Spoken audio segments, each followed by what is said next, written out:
Hello, my narcissistic abuse family. I'm talking about a topic today that is very relevant to our narcissistic abuse experiences.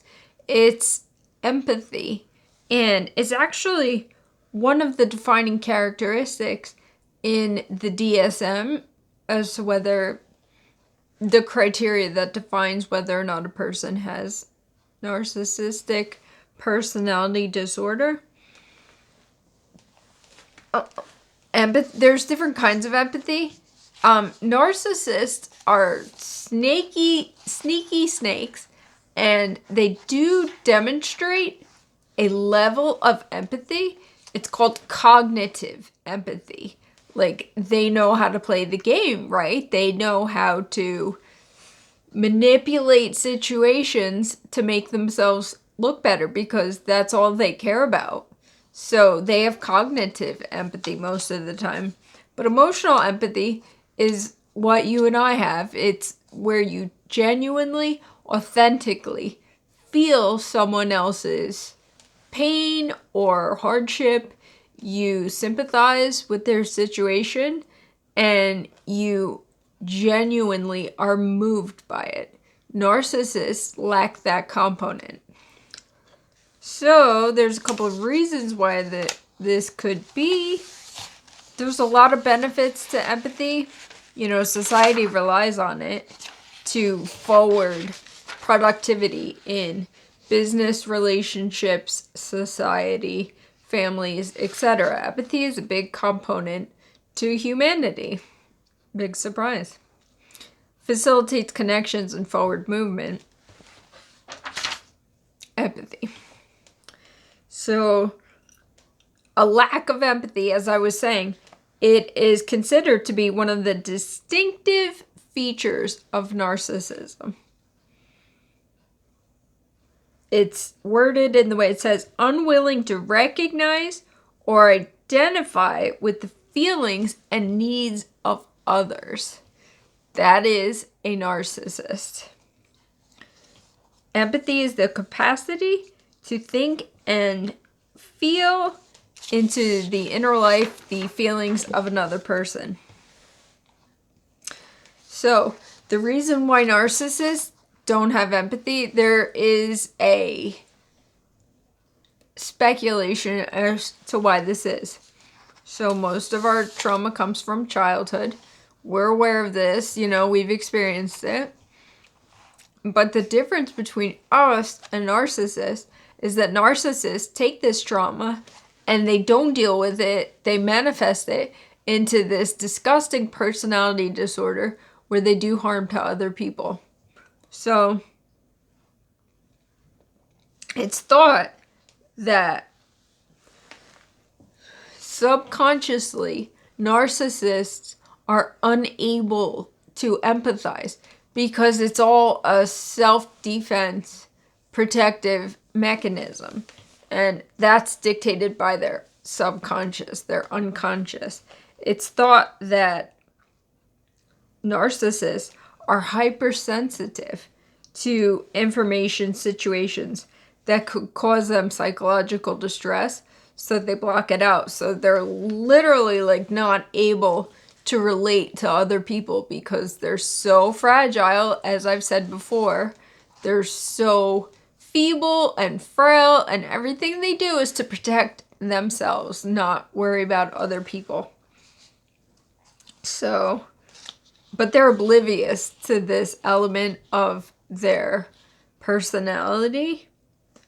Interpersonally, when someone with narcissistic traits experiences helplessness or vulnerability, they're likely to withhold an empathic response, and they appear cold-hearted and refuse to take accountability for their hurtful behavior. We are very familiar with this.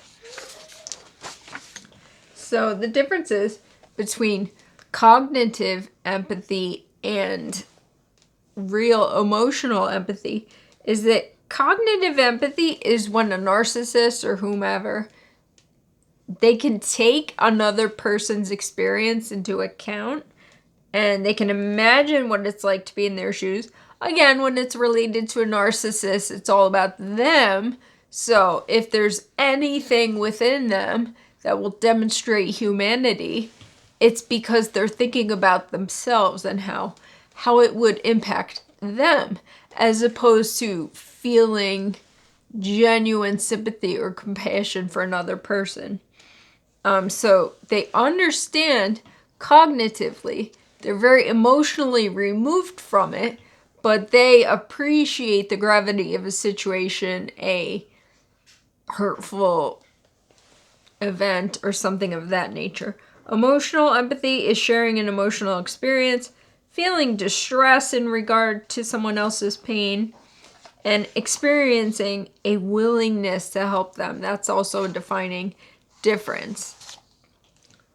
So it's basically perspective taking. I've said this in like Instagram posts before. One of the most disturbing traits that I feel narcissists exhibit is how they mirror people, because all their whole life revolves around other people's perception of them. Their entire life is based upon how other people view them and their phony, false persona. So they know enough that they have to fake it to try to come across as a decent human being. All the while, under the surface, they do not possess this capacity, this kindness, this sincerity. There's genuine emotional empathy is when you feel the same emotion as the other person. You feel your own distress in response to their pain, and you feel compassion towards them. There's a positive correlation between emotional empathy and a willingness to help other people. So we see that with narcissists. They don't care about anybody. They don't want to help anyone. Back to the self-defensive, self-protective motivation behind narcissistic demeanor is shame is the central emotional experience of narcissism. Narcissistic disorders reflect behaviors that disown or regulate shame. So they don't want to get involved with anyone else's hurt or pain. It's all about them, and they're all about protecting themselves. It's shame avoidance, basically, their lack of empathy. There's other kinds of empathy.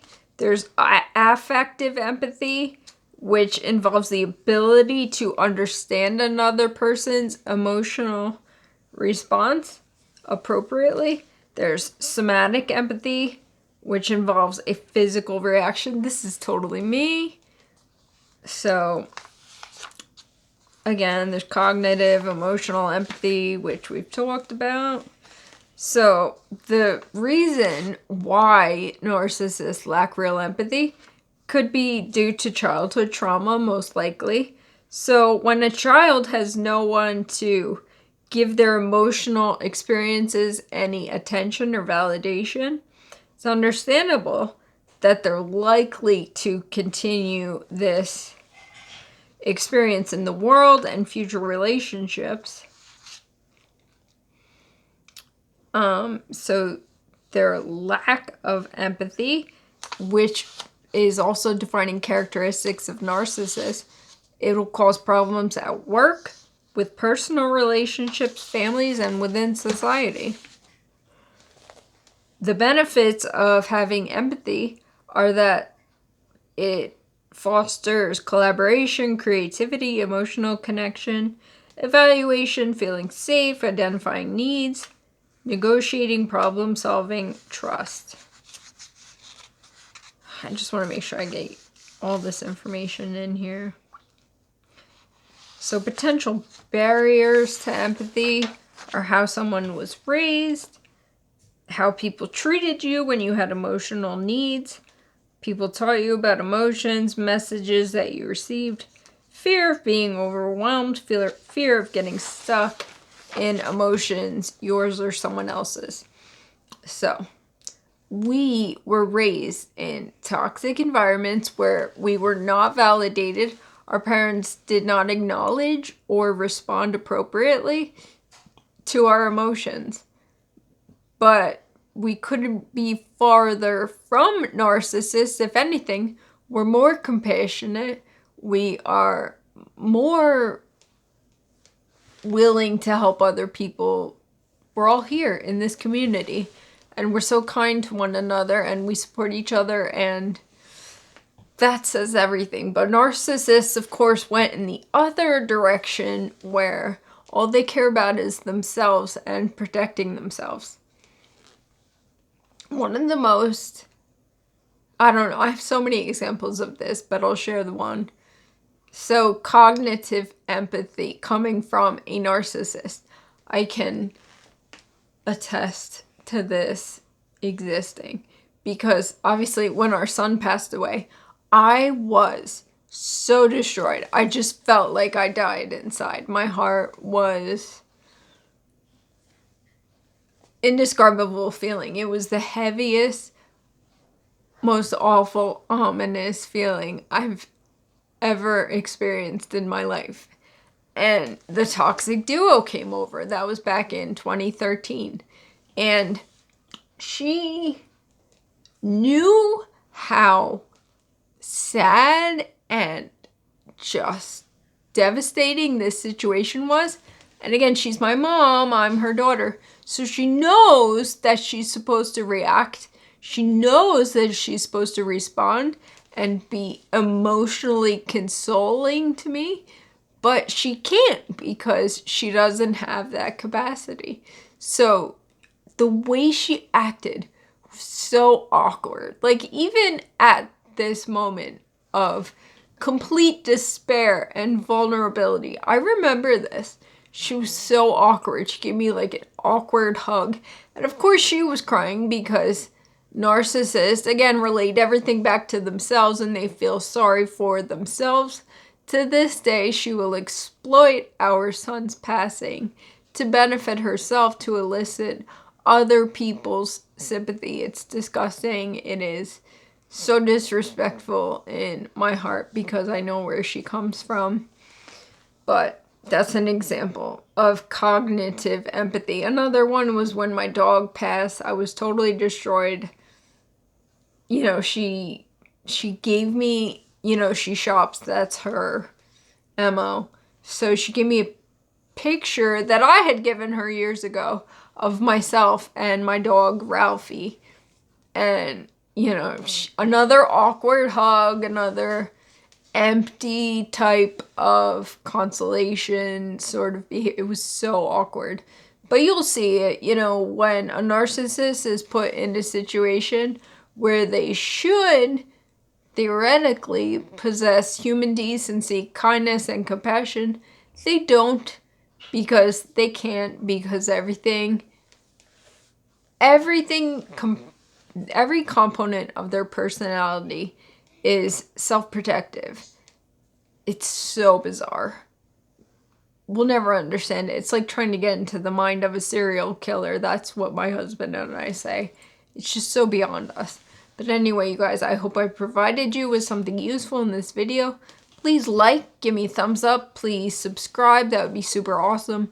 Please share with anyone you think would benefit from this. I love you all, we're healing together. We're bummed, we're bruised, but beyond everything else, we are blessed because we're getting through this. And we're better people because of it, and the people in our lives that we love and appreciate benefit from our ordeal, from the way that we have triumphed over this trauma. I love you guys. I'll be back soon.